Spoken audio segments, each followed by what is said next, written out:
Hola, bienvenidos a este análisis. Hoy vamos a jugar un poco a los detectives históricos. Vamos a desentrañar el drama oculto detrás de la ruptura más famosa en la historia intelectual.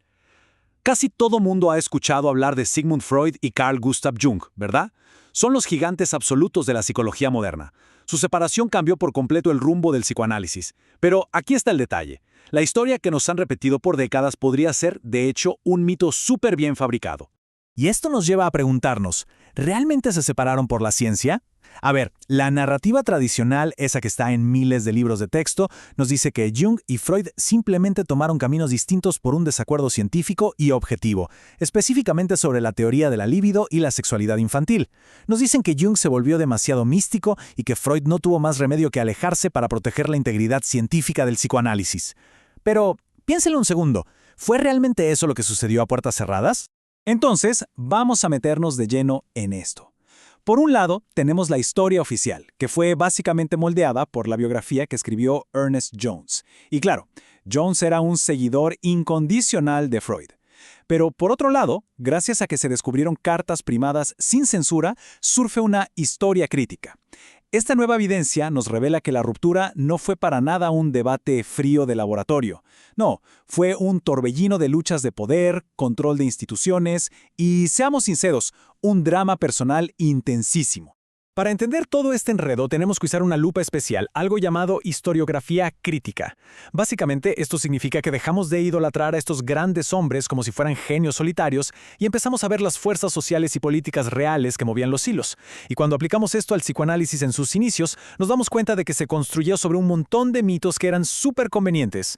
O sea, no fueron errores inocentes, sino estrategias muy bien calculadas para legitimar a Freud y darle el control absoluto sobre una disciplina nueva y vulnerable. Sección 1. Orígenes del desacuerdo.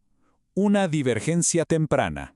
Lo que es verdaderamente fascinante aquí es que para descubrir la verdad tenemos que volver a los primeros días de su amistad. Resulta que las diferencias teóricas de Jung ya existían desde 1906 y Freud pues las aceptaba sin problema. Entonces, ¿qué fue lo que realmente rompió esta alianza? Bueno, escuchen esta confesión directa de Freud a Karl Abraham. Nos revela el gigantesco valor político que Jung tenía para el movimiento. El psicoanálisis nació en Viena, enfrentando muchísimo antisemitismo. Freud toleró e incluso aplaudió las ideas mitológicas de Jung porque necesitaba desesperadamente su perfil. Era un psiquiatra suizo, de una institución prestigiosa, y no era judío. Básicamente, Jung era el escudo perfecto para legitimar el psicoanálisis en todo el mundo y evitar que lo marginaran. Pero bueno, hacia 1912 las cosas empezaron a ponerse muy feas. A medida que Jung se volvía más independiente, Freud y su círculo íntimo cambiaron de táctica. En lugar de debatir las ideas de Jung con contraargumentos científicos, decidieron irse por un lado mucho más personal y destructivo. Empezaron a diagnosticar a Jung. Es casi irónico, ¿no creen? Los padres de la psicología, al enfrentarse a un desacuerdo intelectual, deciden que el otro no tiene una hipótesis diferente, sino que simplemente está neurótico o sufre de un complejo paterno. Obviamente, Jung no se iba a quedar callado. Señaló directamente la tremenda hipocresía que se estaba gestando. Imagínense a los fundadores de la psicología usando su propia teoría como un arma para silenciar el debate. Jung expuso cómo el análisis psicológico, que se suponía que era para curar, se estaba usando para devaluar a los colegas y evadir la obligación de discutir las ideas de manera objetiva. Y miren esta carta privada de diciembre de 1912. El nivel de agresividad pasiva es alucinante. Jung va directo a la yugular atacando el tono paternalista y controlador de Freud. Al decirle, palabras más, palabras menos, que deje de jugar a ser el papá de sus hijos, Jung se está rebelando abiertamente contra la exigencia de sumisión total. Estaba exigiendo que lo trataran como un colega intelectual, no como a un paciente o a un hijo rebelde. Y la respuesta de Freud, fue fulminante. Con esta breve y cortante oración se acabó todo. Al reducir una crítica totalmente válida a un simple síntoma de neurosis, Freud le cerró la puerta en la cara a cualquier reconciliación amistosa. Este fue el punto de no retorno en su relación privada, marcando el fin de la colaboración y el inicio formal de una guerra institucional sin cuartel. Pasamos a la sección 2. El Comité Secreto. Una operación en la sombra. Como la comunicación privada se rompió por completo, el conflicto pasó de las cartas a una verdadera sala de guerra. Ante la inminente independencia de Jung, armaron una conspiración súper coordinada. A propuesta de Ernest Jones, se formó el Comité Secreto, una especie de guardia pretoriana diseñada para proteger la ortodoxia de Freud.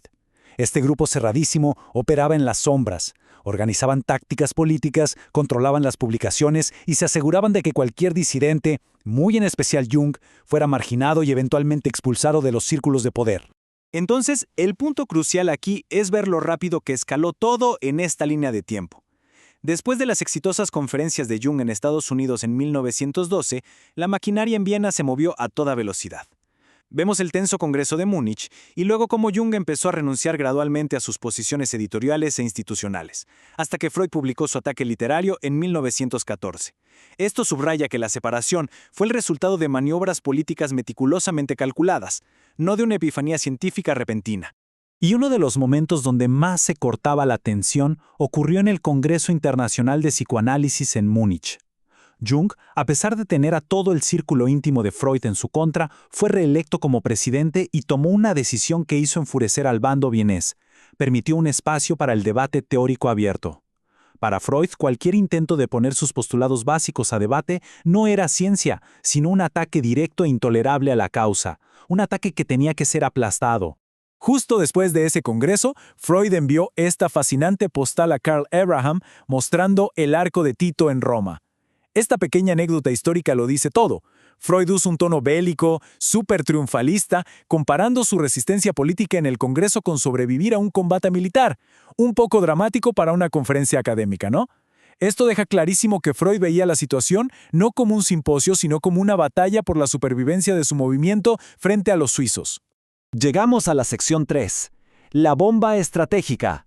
El asalto final. Esto ilustra brillantemente cómo, una vez que Jung demostró que no se iba a someter, la maquinaria freudiana desató una campaña de propaganda feroz. El comité secreto sacó todo su arsenal. Primero lanzaron La Salva, una ráfaga de reseñas sumamente críticas y coordinadas en las revistas oficiales, acusando al trabajo de Jung de ser puro misticismo y fe ocultista. El objetivo era desestabilizar por completo la credibilidad académica de Jung, preparando el terreno para el golpe definitivo. Y ese golpe final fue lo que el propio Freud llamó la bomba, su ensayo Contribución a la historia del movimiento psicoanalítico. Esta cita de Freud demuestra, sin dejar lugar a dudas, que su obra histórica más famosa fue redactada deliberadamente como un arma institucional. No pretendía relatar la historia de manera imparcial, quería trazar una línea dura, forzar un escándalo y asegurarse de expulsar para siempre al grupo de Zúrich. Y la verdad, fue un éxito político rotundo. Sección 4. Reevaluando historia. La verdad política. Llegados a este punto, tenemos que dar un paso atrás y ver la imagen completa. El análisis detallado de las cartas privadas nos lleva a una conclusión contundente. La ruptura entre Freud y Jung fue, en el fondo, una feroz batalla por el reconocimiento institucional, por la supervivencia del movimiento en un clima hostil y por el control absoluto del legado. Esa historia oficial que nos pintaba a un Freud solitario, defendiendo estoicamente la verdad científica frente a la desviación irracional de Jung, bueno, fue básicamente una maniobra retórica o brillante para enmascarar una profunda lucha de poder. Toda esta evidencia es un verdadero golpe de realidad, ¿verdad? Nos obliga a mirar más allá de este conflicto en particular y nos deja pensando en algo mucho más grande.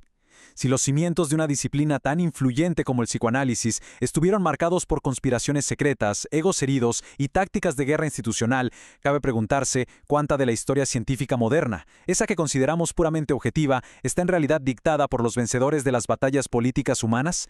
Es una pregunta fascinante para seguir analizando. Muchas gracias por acompañarnos en esta exploración.